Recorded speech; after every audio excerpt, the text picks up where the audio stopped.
ہاذا، ہر لفظ کے شروع میں آپ اس ہاذا کو بڑھا لیجئے. آپ کہیں گے ہاذا بیت. کسی عمارت کے بارے میں آپ کو سمجھ میں نہیں آ رہا کہ کیا ہے تو آپ کہیں گے ما ہاذا. جواب دیا جائے گا ہاذا بیت. بسم اللہ، الحمدللہ، والصلاة والسلام علی رسول اللہ، اما بعد. السلام علیکم ورحمۃ اللہ وبرکاتہ. حیاکم اللہ جمیعا یا اخوان فی هذا البرنامج المبارک، برنامج التحدث بالعربیہ. اہلا وسہلا ومرحبا بکم. ناظرین کرام، میں آپ کا استقبال کرتا ہوں عربک اسپیکنگ کورس کے اس ایپیسوڈ میں. امید ہے کہ آپ ہمارے اس کورس سے بہت کچھ سیکھ رہے ہوں گے. پچھلے ایپیسوڈ میں کچھ الفاظ کو لے کر جملے بنانے کی مشق کرا رہے تھے اور آج اسی کو جاری رکھیں گے. ہم پہنچ چکے تھے فاطمہ تک. فی الغرفۃ فاطمۃ، کمرے میں فاطمہ ہے. آپ نے ایک بات نوٹ کی ہوگی، فاطمۃ جب میں نے بولا تو یہاں پر میں نے دو پیش نہیں بولے بلکہ سنگل پیش بولا ہے، فاطمۃ.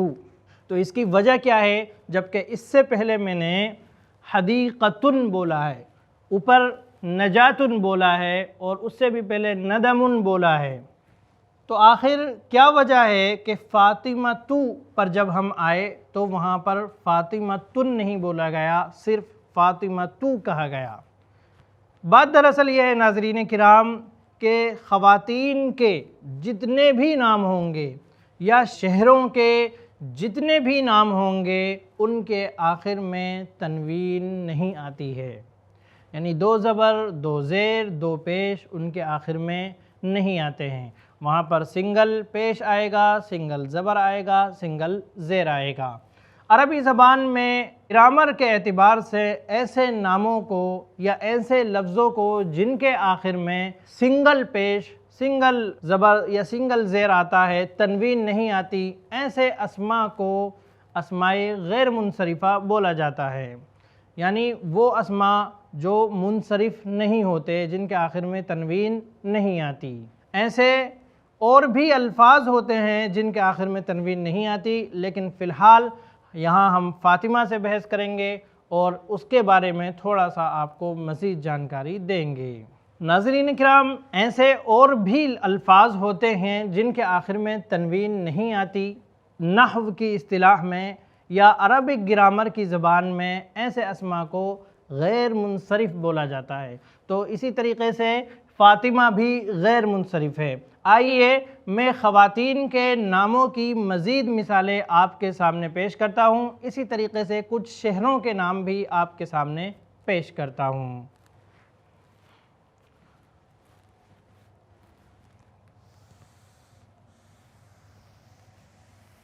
فاطمۃ یہ ایک لفظ ہو گیا. اس کے علاوہ قرآن مجید میں ایک نام ملتا ہے مریم. یہ واحد نام ہے کسی خاتون کا جو قرآن مجید میں ذکر کیا گیا ہے.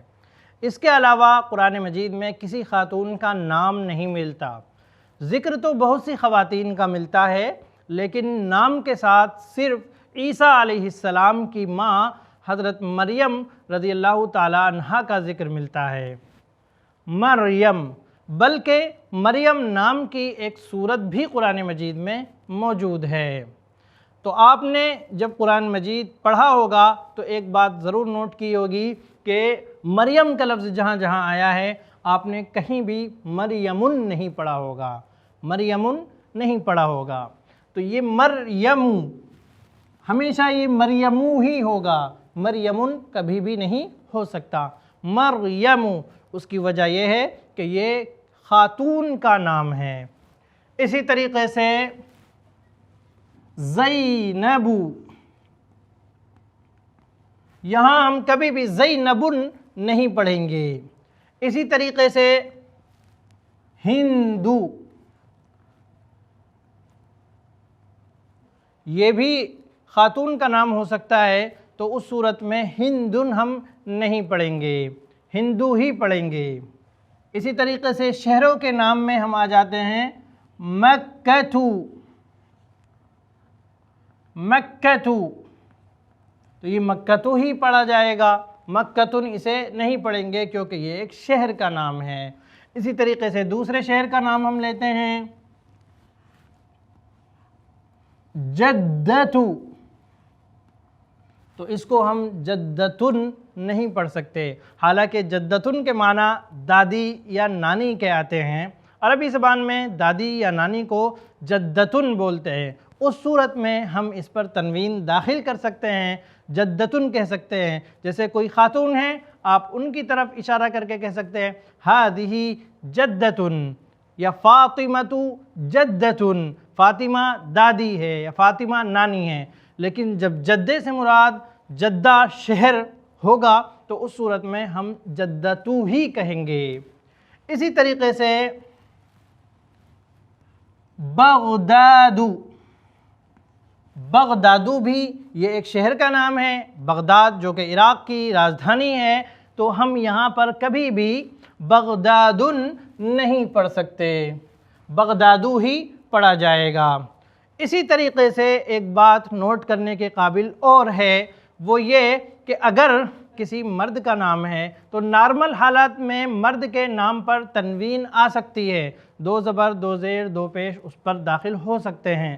لیکن اگر کسی مرد کا نام بھی ایسا ہے کہ اس کے آخر میں گولتا آ رہی ہے تو مرد کا نام بھی اسی طریقے سے ہوگا، اس کے آخر میں بھی پھر تنوین نہیں آئے گی۔ مثال کے طور پر ہم مرد کے کچھ ایسے ناموں کو لیتے ہیں جو نام تو مرد کے ہیں لیکن ان کے آخر میں چونکہ تا آ رہی ہے، اس لیے ان کا حکم بھی وہی ہوتا ہے جو فاطمہ، بغداد، جدہ وغیرہ کا ہے۔ جیسے طلحہ، طلحۃ، تو یہاں پر بھی ہم طلحۃ نہیں بولیں گے۔ حذیفۃ، اگر حذیفہ کسی کا نام ہے، چاہے وہ مرد کا نام ہو یا کسی خاتون کا نام ہو، تو پھر ایسی صورت میں اس پر بھی تنوین نہیں آئے گی۔ لیکن اگر مرد کے نام کے آخر میں گولتا نہیں آ رہی ہے تو پھر اس صورت میں تنوین آ سکتی ہے۔ یہاں پر ایک بات اور بتا دینا چاہتا ہوں، کچھ ایسے الفاظ جن کے آخر میں الف نون آتا ہے، وہ چاہیں کسی کا نام ہوں یا نہ ہوں، ان کا بھی یہی حکم ہوتا ہے۔ جیسے عثمان، یہ عثمان کسی کا نام ہے تو یہاں پر بھی عثمان نہیں ہو سکتا، اگر یہ نام نہ بھی ہوتا تب بھی یہ اسی طریقے سے رہے گا۔ جیسے غضبان،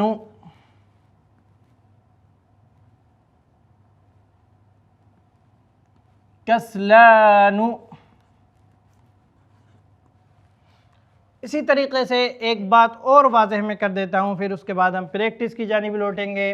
وہ بات یہ ہے کہ اگر کوئی بھی لفظ افعلوا کے وزن پر آتا ہے تو وہ بھی یہی حکم رکھتا ہے، اس پر بھی تنوین نہیں آگی۔ جیسے عربی زبان میں عام طور پر کلرز کے نام اسی وزن پر ہوتے ہیں، احمر یعنی لال، اسود یعنی کالا، ابیض، اسود، احمر، اس طریقے سے بولے جائیں گے۔ ابیض یعنی وائٹ، سفید۔ اسی طریقے سے اگر کسی کا نام بھی ہے جیسے احمد، احمد، تو یہاں پر بھی تنوین نہیں آئے گی۔ آئیے اب ہم مشق کی طرف لوٹتے ہیں۔ ہم پہنچے تھے فی الغرفۃ فاطمۃ تک، فی الغرفۃ فاطمۃ۔ سوال ہوا من فی الغرفہ، من فی الغرفہ، آپ نے کہا فی الغرفۃ فاطمۃ، غرفہ میں یعنی کمرے میں کون ہے، روم میں کون ہے، آپ نے کہا روم میں فاطمہ ہے۔ اسی طریقے سے آپ یہاں پر کسی کا نام بھی رکھ سکتے ہیں یا کوئی بھی ایسا لفظ بول سکتے ہیں جو کسی آدمی پر دلالت کرتا ہو۔ من فی الغرفہ سوال ہوا، آپ کہہ سکتے ہیں فی الغرفۃ طفل، فی الغرفۃ ام یعنی ماں، یا فی الغرفۃ الام، ال لگا دیں گے تو خاص ماں ہو جائے گی یعنی آپ کی اپنی ماں۔ فی الغرفۃ الام، غرفہ میں کمرے میں ماں ہے، اور ام کوئی ماں۔ فی الغرفۃ الوالد، فی الغرفۃ والدن، والدن بھی ہو سکتا ہے لیکن والدن میں دوسرا احتمال بھی پایا جا رہا ہے کہ کوئی بھی والد، چاہے وہ آپ کے والد ہوں یا کسی دوسرے کے والد ہوں، لیکن اگر الوالد ہم نے بول دیا تو پھر آپ کے ہی والد مراد ہوں گے۔ اسی طریقے سے آپ کہہ سکتے ہیں فی الغرفۃ طفل، فی الغرفۃ طفل، کمرے میں ایک بچہ ہے، فی الغرفۃ شیخ یا فی البیت شیخ، گھر میں ایک شیخ ہے، ایک بوڑھا ہے۔ اسی طریقے سے آپ کہہ سکتے ہیں فی الغرفۃ طبیب، کمرے میں طبیب ہے، ڈاکٹر ہے۔ غرفہ کے علاوہ دوسرے لفظ بھی ہم یہاں پر رکھ سکتے ہیں، جیسے ابھی میں نے بیت کا استعمال کیا۔ اسی طریقے سے مکتب، مکتب ان کے معنی ہوتے ہیں ڈیسک، ٹیبل، لیکن مکتب ان کے ایک دوسرے معنی بھی آتے ہیں، وہ ہے آفس۔ مکتب ان کے معنی آفس کے بھی ہوتے ہیں، عربی میں آفس کو مکتب بولتے ہیں۔ جیسے آپ پوچھیں گے کہ من فی المکتب، من فی المکتب، آپ کہیں گے فی المکتب مدیر، فی المکتب مہندس، فی المکتب امین، امین یعنی سیکریٹری، فی المکتب عثمان، فی المکتب خالد، فی المکتب آصف۔ اس طریقے سے آپ مشق کر سکتے ہیں اور بوقت ضرورت اس کو آپ اپنی گفتگو میں استعمال بھی کر سکتے ہیں۔ آئیے اب ہم آگے بڑھتے ہیں۔ فی التجارۃ ربح، کسی نے پوچھا ماذا فی التجارہ، ماذا فی التجارہ، کہ کاروبار میں کیا ہے؟ آپ کہیں گے فی التجارۃ ربح، فی التجارۃ ربح۔ اسی طریقے سے آپ یہ بھی کہہ سکتے ہیں وفی التجارۃ خسارۃ، فی التجارۃ ربح وفی التجارۃ خسارۃ، کہ کاروبار میں فائدہ ہے اور کاروبار میں گھاٹا بھی ہے۔ تو دونوں ہی باتیں ہوتی ہیں لیکن فائدہ زیادہ ہوتا ہے۔ فی التجارۃ ربح۔ اسی طریقے سے کسی نے پوچھا ماذا فی العمل، آپ کہیں گے فی العمل برکۃ، فی العمل برکۃ۔ ماذا فی العمل، فی العمل برکۃ، عمل میں برکت ہے، ورک میں برکت ہے۔ آپ کہہ سکتے ہیں فی القرآن برکۃ، فی الصلاۃ برکۃ، فی الزکاۃ برکۃ، فی الحیاۃ برکۃ، زندگی میں برکت ہے۔ اس طریقے سے مزید الفاظ آپ یہاں پر رکھ کر سوچ سکتے ہیں۔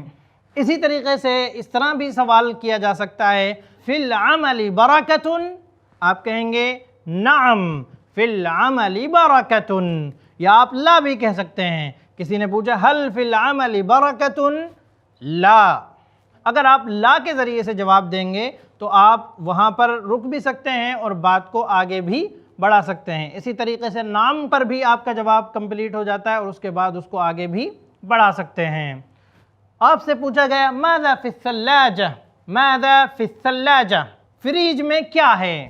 آپ جواب دے سکتے ہیں فی الثلاجۃ لحم، فی الثلاجۃ لحم، فی الثلاجۃ ماء، فی الثلاجۃ ماء، فی الثلاجۃ عصیر یعنی جوس، فی الثلاجۃ عجین، عجین کے معنی ہوتے ہیں آٹا، گنا ہوا آٹا۔ فی الثلاجۃ عجین، فی الثلاجۃ طعام، فی الثلاجۃ عدس، عدس یعنی دال۔ فی الثلاجۃ فاکہۃ، فاکہۃ کے معنی ہوتے ہیں پھل، فروٹ۔ فی الثلاجۃ فاکہۃ، فریج میں ایک پھل ہے۔ فی الثلاجۃ فاکہۃ، فی الثلاجۃ بطیخ، بطیخ پہلے آ چکا ہے یہ لفظ، بطیخ یعنی تربوز۔ فی الثلاجۃ بطیخ، فی الثلاجۃ حلیب، حلیب یعنی دودھ۔ فی الثلاجۃ زبادی، زبادی کے معنی ہوتے ہیں دہی، زا با الف دال یا، زبادی، زبادی دہی کو بولتے ہیں۔ فی الثلاجۃ لبن، لبن کے معنی ہوتے ہیں، یہ بھی دودھ ہوتا ہے لیکن تھوڑا کھٹا ہوتا ہے، جسے مٹھا بھی بولا جاتا ہے۔ فی الثلاجۃ لبن۔ آئیے اب ہم آگے بڑھتے ہیں۔ اگلا جملہ ہے فی القرآن شفاء، یعنی قرآن میں شفا ہے۔ یہ بات قرآن مجید بھی کہتا ہے کہ قرآن میں شفا ہے۔ فی القرآن شفاء، آپ اسی طریقے سے کہہ سکتے ہیں فی الدواء شفاء، فی الدواء شفاء۔ اسی طریقے سے آپ کہہ سکتے ہیں فی الریاضۃ شفاء، یعنی ورزش میں، ایکسرسائز میں شفا ہے۔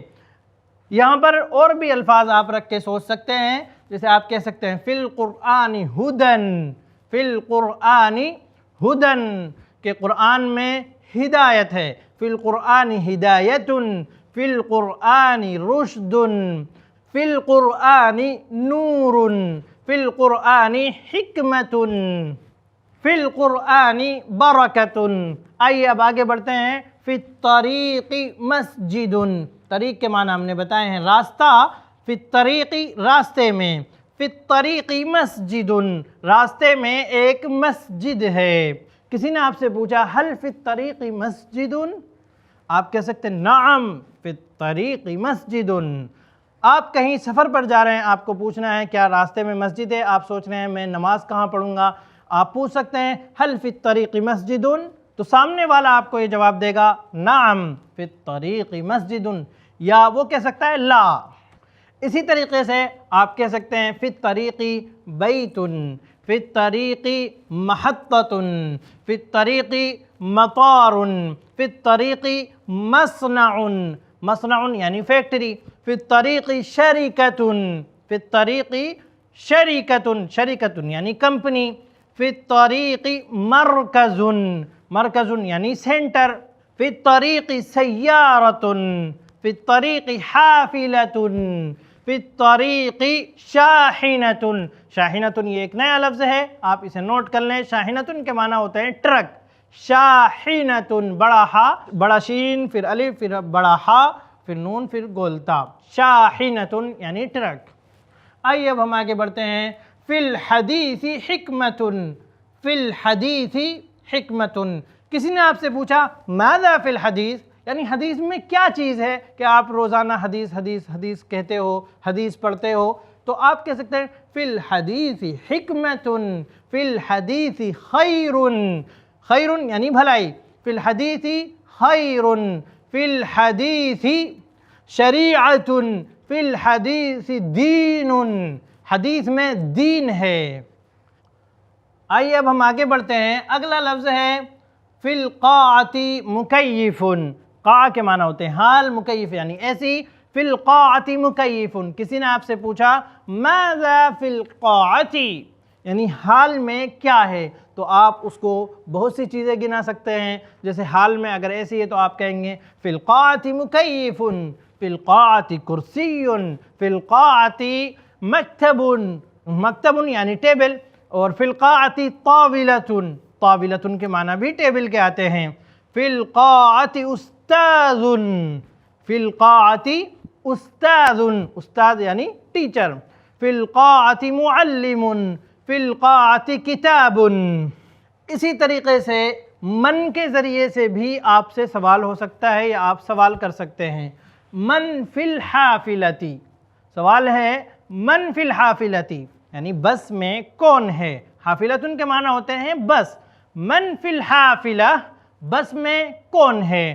لیکن یاد رکھیں جب بھی من کے ذریعے سے آپ سے سوال کیا جائے گا تو اس کا مطلب یہ ہے آپ سے کسی چیز کے بارے میں سوال نہیں کیا جا رہا بلکہ کسی شخص کے بارے میں سوال کیا جا رہا ہے، تو آپ اس کا جواب کسی شخص سے ہی دیں، کسی شخص کا ذکر کریں، چاہے وہ آدمی ہو چاہے وہ کوئی خاتون ہو، آپ اس کا جواب کسی چیز سے نہیں دیں گے۔ جیسے آپ سے پوچھا گیا من فی الحافلہ یا من فی القاعہ، حال میں کون ہے، تو آپ یہ نہیں کہیں گے فی القاعۃ مکیف۔ پوچھا گیا من فی القاعہ، آپ ہرگز نہیں کہیں فی القاعۃ مکیف، لا، بلکہ آپ کو یہ کہنا ہے من فی القاعہ، فی القاعۃ مدرس، فی القاعۃ امرأۃ، فی القاعۃ مدرب، مدرب یعنی ٹرینر۔ اسی طریقے سے فی الحافلۃ امرأۃ۔ پوچھا گیا ماذا فی الحمام، باتھ روم میں کیا ہے، آپ کہہ سکتے فی الحمام سخانۃ، فی الحمام سخانۃ یعنی باتھ روم میں گیزر ہے۔ اور بھی کئی چیزوں کے نام آپ لے سکتے ہیں، فی الحمام صابون، صابون یعنی صابن، سوپ، فی الحمام صابون، فی الحمام دلو، دلو یعنی بالٹی، بالٹی کو عربی میں دلون بولتے ہیں، فی الحمام منشفۃ، منشفۃ یعنی ٹاول، ماذا فی الغسالہ، فی الغسالۃ قمیص، فی فی الغسالۃ لباس، فی الغسالۃ ثوب، فی الغسالۃ رداء، ثوب یعنی کپڑا، لباس یعنی لباس، اور رداء کے معنی ہوتے ہیں چادر۔ پوچھا گیا ماذا فی الشنطہ، آپ کے ہاتھ میں ایک بیگ ہے، کسی نے پوچھا ماذا فی الشنطہ، بیگ میں کیا ہے؟ آپ جواب دے سکتے ہیں فی الشنطۃ حاسوب، کہ بیگ میں لیپ ٹاپ ہے، فی الشنطۃ حاسوب، فی الشنطۃ جوال، فی الشنطۃ محفظۃ۔ محفظۃ کے معنی ہوتے ہیں میم ہا فا ضوئے اور گولتا، محفظۃ یعنی پرس، فی الشنطۃ محفظۃ، فی الشنطۃ فلوس، فلوس کے معنی ہوتے ہیں پیسے، فی الشنطۃ لباس، بیگ میں لباس ہے۔ ناظرین کرام، آج کے اس ایپیسوڈ میں بس اتنا ہی، مجھے دیجیے اجازت، انشاءاللہ پھر ملاقات ہوگی اگلے ایپیسوڈ میں کچھ نئی چیزوں کے ساتھ۔ السلام علیکم ورحمۃ اللہ وبرکاتہ۔ الحمدللہ، اس ایپیسوڈ کو بنانے میں محمد جنید اللہ نے پورا تعاون کیا ہے۔ آپ بھی اسلام کی تعلیمات کو عام کرنے میں i+TV کو سپورٹ کریں۔ اس طرح کی ویڈیوز کو اسپانسر یا وقف کرنے کے لیے اس نمبر پر کال کریں یا اس نمبر پر مسڈ کال دیں۔